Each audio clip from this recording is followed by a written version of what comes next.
Hey, welcome to my 3-day sleep school. I'm Kate Cohen and I'm here to get you and your whole family's sleep back on track. That's what I want to help you do. Now, the idea around these videos is going to be that I will, over 3 videos, short, succinct, concise, understandable, tell you everything you need to know to make those building blocks to help improve your little one's sleep. So it'll be all about understanding. It'll all be about how to kind of implement some changes to help with you. But a little bit about me. I am Kate Cohen. I've been a sleep consultant for 6.5 years. I love helping families get their sleep back on track, and I've helped over 1,000 people do that exact thing. So don't worry, you're in safe hands. And I'm very much of the opinion that everyone's sleep situation is individual. Everyone's sleep parenting style is going to be a little bit different as well. So I'm going to here to give you a breadth of opportunities to change your little one's sleep. So there's no one size fits all. There's no kind of crying it out. There's no kind of really soft, long, slow routines. It's about the information and how it's going to work for you. So if you like what you see, you can always think about working with me, and you can look at that over at sleeptimeconsulting.co.uk. Or if you're really keen to get going straight away, just message me and I can get going on that as well. So interestingly, next week though, I've got a really fantastic opportunity for you. So I'm starting my online sleep school with support again. So for £65, you get access to my online course, which is short videos and information packs to help you improve your sleep. But also you get 2 weeks, that's 2 whole weeks of me in a WhatsApp group with up to 10 other people, just helping you and guide you on that way. So don't forget about that as your opportunity. Now, today we're going to talk about 2 main things. We're going to talk about the sleep environment that your little one needs, and we're going to talk a little bit about kind of sciencey bits that you need to understand, which is often the key thing and the key mistakes that people make. So a bit about environment first. So first thing to say is my go-to is if you need help and support on changing your little one's environment, especially on the younger end, the Lullaby Trust are amazing and they give out fantastic resources. Fundamentally, we want a very simple, clear space for your little one to sleep in. We don't need much of anything else apart from what they need to sleep, basically, which is a waterproof, breathable mattress, appropriate cover, and that's about it, really. The other 2 things that I talk about when it comes to sleep environment are the light levels. So up until about 2 years, you don't need to worry about any kind of night lights, and darkness is your friend for a reason I will come on to in a short while. So if you need to kind of consider your darkness levels, we want it as dark as possible for nighttime and perhaps for naps as well. Then think about blackout curtains, or my favourite tip is a travel blackout blind, because they're quite cheap and you can take them with you. So if you go on holiday, you know you can black out if you need to. And then the second thing to consider is white noise. So white noise can be great at any age, and it's not seen as something they get too addicted to.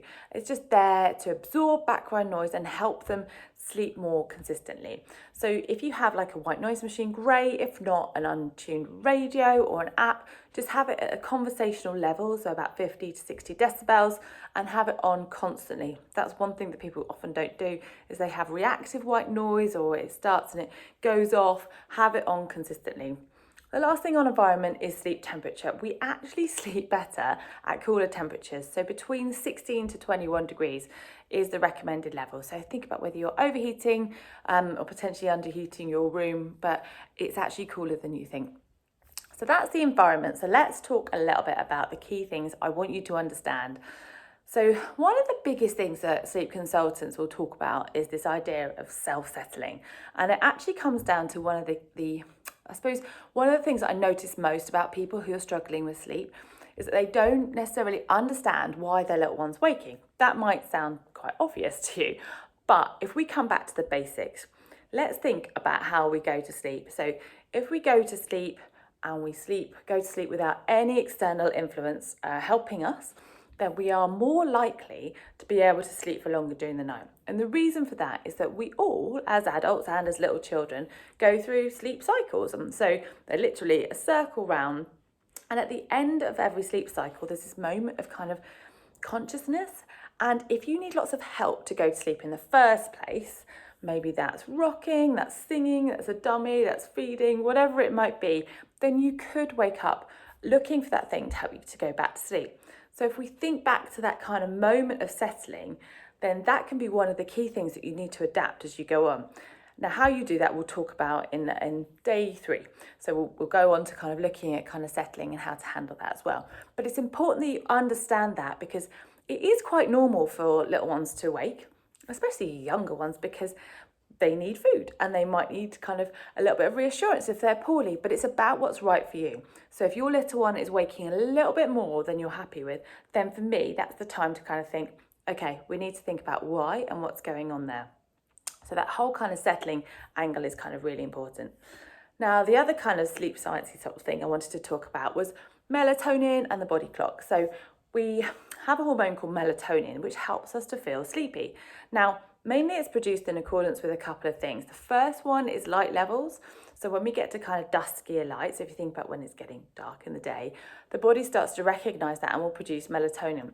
So when we have kind of our artificial lit environments, which we obviously do with our kind of lighting, then it's important to think about whether you're exposing your little one to too much light towards bedtime, because you want to encourage the melatonin to be produced around bedtime, which you'll get in the habit of doing, but also it will do it in accordance with light levels. So think about kind of toning down the lights towards bedtime, and then think about what's happening through the night as well. So this comes back to the blackout situation. So if you've got a lot of light coming into the room when it gets light in the morning, you might want to consider whether blacking out is going to help you a little bit more. It's kind of one of those little tricks. Now, the other thing it's produced in accordance with is the body clock. So keeping a consistent bedtime can help your little one, because it'll help them to produce melatonin, which will help them to feel more sleepy. So all of this kind of things helps you to kind of edge into that sort of sleep situation a lot easier.